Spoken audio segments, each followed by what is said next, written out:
السلام عليكم ورحمة الله تعالى وبركاته. تحية طيبة لكم، أهلا وسهلا بكم. نحييكم مباشرة من المركب الرياضي محمد الخامس من مدينة دار البيضاء، واحدة من اللقاءات المهمة برسم الجولة السابعة من الدوري الوطني الاحترافي. مباراة التي ستجمع بعد لحظات الرجاء الرياضي بضيف فريق الفتح الرياضي.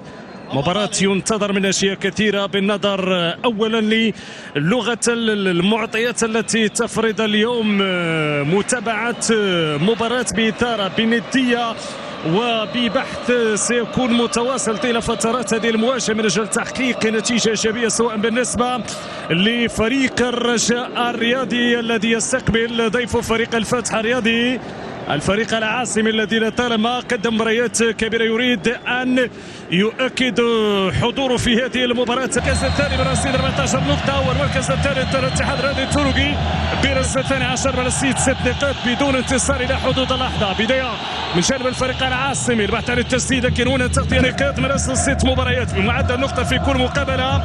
الرجاء فاز في لقاء وحيد. خطيرة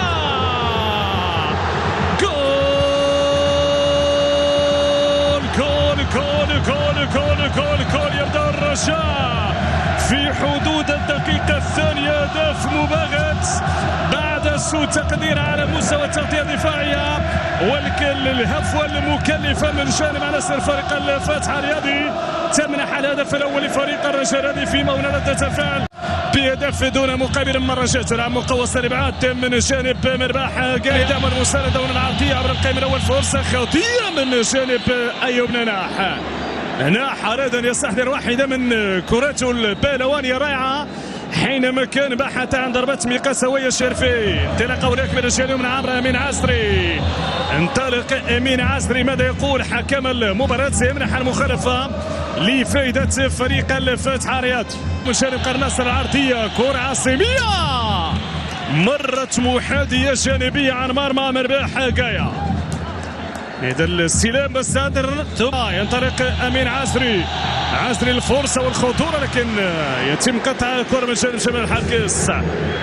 وصل السافرة في أكثر من مناسبة في الأخطاء التي ترتكب هنا.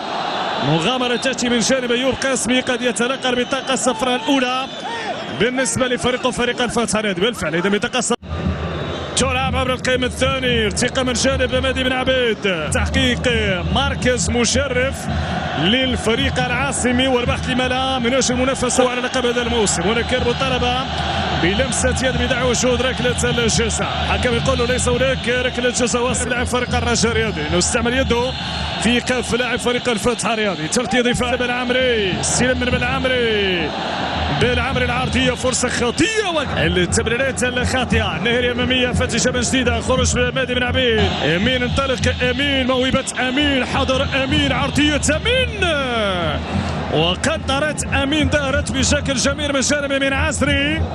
تمكن من تجاوز محمد ناير بلمسه فنيه صديقه. نتابع هنا تنفذ عبر القائم الثاني، ركله ركنيه راسيه المهدي الباسل تمر جانبا. إعادة هذه الكرة الأخيرة بعد لقاءات لا تقدم المنتظر. نتابع هذه العرضية، مشات خطيرة، التغطية جديدة، تقدم من جديدة، وضع التسلل، حكم سيوقف الهجمة هنا تسدد والمتابع حسب بالفعل. واضحة اللقطة عبر الناح، انطلق الناح، مشى الناح، سدد الناح، وجميلة من أيوب ناح، لكن جانبت مرمى الحارس مرباح قايا. اختار سلاح هذا الموسم، تريد ان تصحح مسارها، تريد ان تقدم المنتظر من ان يقوم بانذار اللاعبين. كره خطيره مرت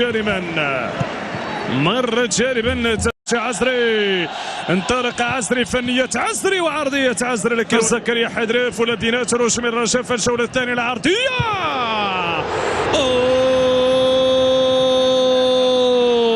ضاعت فرصة الثاني للرجاء بعد تيكي تاكا الرجاوية حضرت هي خلال هذا البناء الهجومي لعناصر الرجاء الرياضي بعد نقلات قصيرة، لكن اللمسة الأخيرة غابت عن من جديد الذي يسري عسري. لو عسري، هذا عسري رائع من عسري، ربما كان بإمكانه أن يمرر محمود.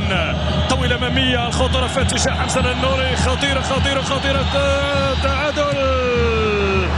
أوي أوي أوي أوي أوي، خطيرة الكرة، الانفراد من جانب حمزة النوري، ضيع فرصة ذهبية مع بداية الشوط. ناس عرضية قرنوس، فرصة راسية، الثاني اختار الكرات للفتح الرياضي، وهذا المرة من جانب حمزة النوري.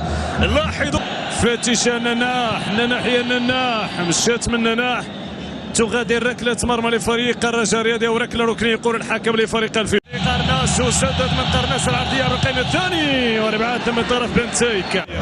خليكم مع متعة المدرجات، افضل واجمل واحلى ما في هذه المباراة.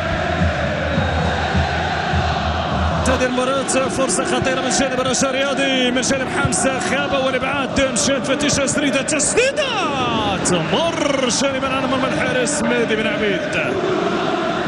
إذا فرصة لفريق الرجاء الرياضي هنا من جانب حمزة خابة في أول لمسة خاصة. تعرفوا أجواء المباريات هنا خطيرة،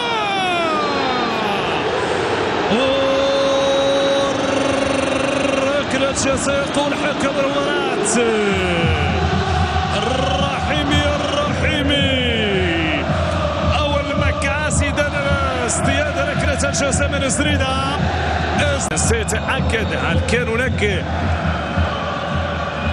كان هناك لمس الرجل، هناك تدخل كان بالفعل أم حركة كان فيها، يعني يتراجع عن قراره، يقول ليس هناك ركلة جزاء، واشار بوجود اظن التسرب البودلة. باش نعمل اسماء سنعود على نتابع هذه الفرصه لفريق الرجاء الرياضي. الثاني وداع الثاني امام استغراب الجميع. وليد الصبار